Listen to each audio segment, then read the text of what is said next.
In 1916, a young priest named Edward Galvin formed the Columban Fathers Missionary Society.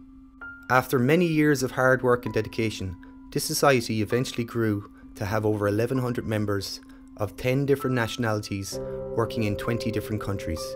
When I started making this film, my aim was to tell the human story of one man, Father Dan Fitzgerald, a missionary priest who experienced firsthand the horrors of a post-war communist China from 1946 to 1953. However, once I started conducting my interviews, it became clear that his was not the only story worth telling. What follows is simply a sample of what some of these missionary priests went through.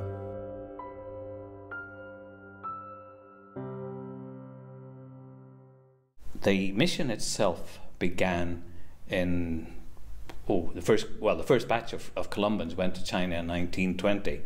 And for photographers, there's an interesting little detail. We have a photograph of that batch taken somewhere in the States, and two of them weren't there at all. Somebody else sat in, and then they cut those heads, or they cut off the heads of the two people who were missing and superimposed those. So even in 1920, the camera could lie. Father Dan Fitzgerald went to China after the Second World War. He was initially the secretary, or working in the bishop's house, and then one day the bishop said, the diocese mostly taken over by the communists. There's just one parish out in the country that still has a priest, and he's alone, and it's a pity of him, poor Hugh Sands. And Dan said, you didn't have to be a genius to realise he was saying, would you go there? So he volunteered to go, and he says, when would you like me to go?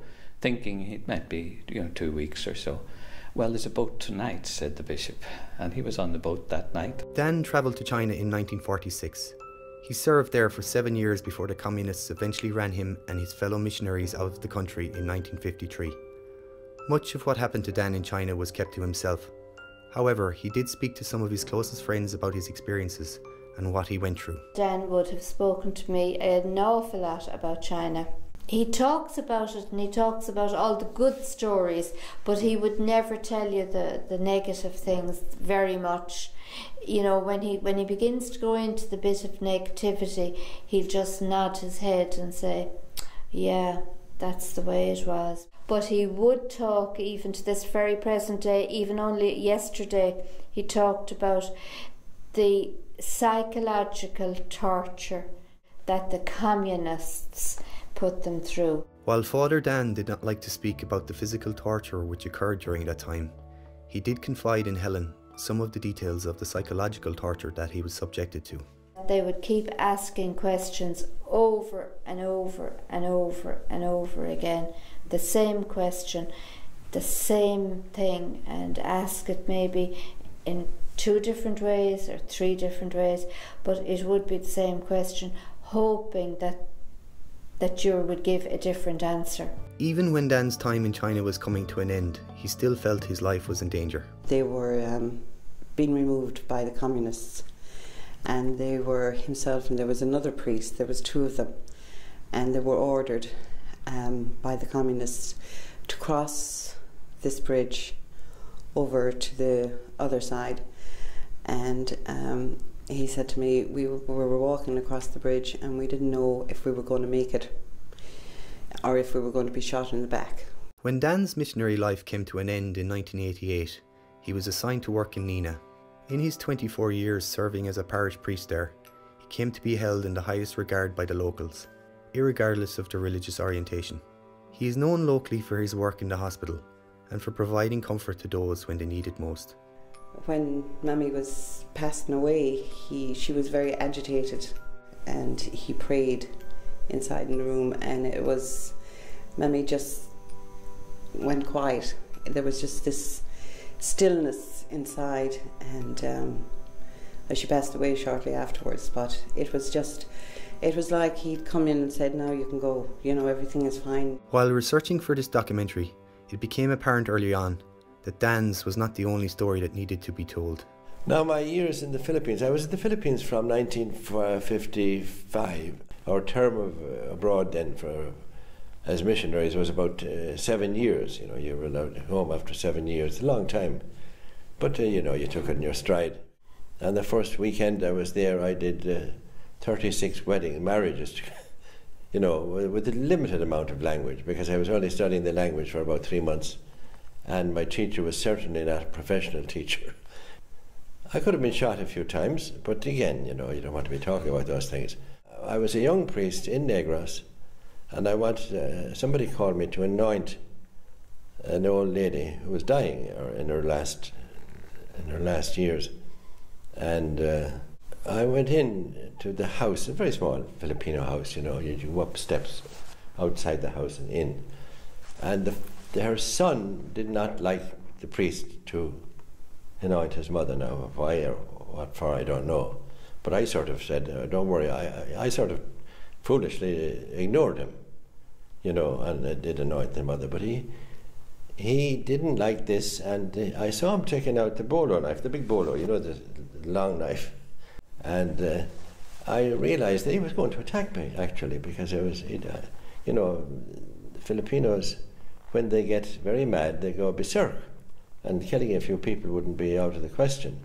So I saw this thing about to happen, so I just leaped out of the house, down the stairs, and fled, but I could have been killed there and then, but those things happen, Now, I mentioned Neil O'Brien this morning. He was a Columban who was with another priest and 6 of their lay leaders, and a Filipino priest as well. There were 9 of them, called the Negros Nine. And the Negros Nine were arrested for the murder of a local mayor. Well, we decided to fight that rather than to conform to their wishes. And the priests were put in prison, and I was superior in Negros at the time. Then the major, the colonel who was the colonel who was in charge of the army in Negros, decided that wouldn't do at all to have those priests in prison, because it was a sort of a blot in the government's copybook to be arresting priests and putting them in prison. He took them out of the prison and brought them up to his own compound, where the military compound was, And I was the one I remember it well. We decided that I used to visit them quite often in prison, and in the compound of the colonel. And then I got to know the guards and all that there, so it was just a case of driving in and driving out. So the final time we decided, when they were coming out, that they could ride with me in the pickup and lie flat on the ground at the front and back, and go back into prison. So I remember driving out the gate and just wondering what would happen. But anyhow, nobody stopped us, because I just waved to the guy, how you doing?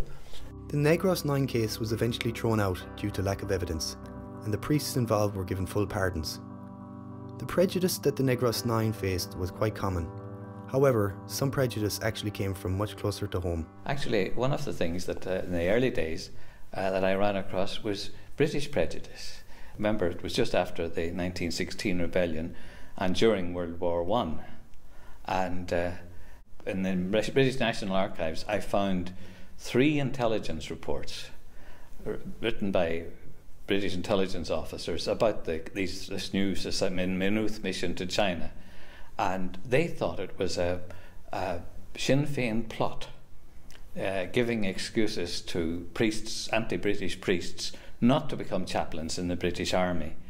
The 3rd intelligence report that I found, written in the Shanghai Intelligence Office of the British Secret Service in 1920, I think, it said, I think that you've got this the wrong way around. This is a genuine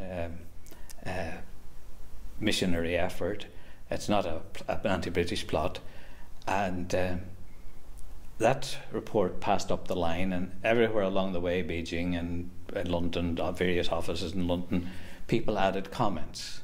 And one of the comments was, this bears out what we got from Kelly, K-E-L-L-E-Y.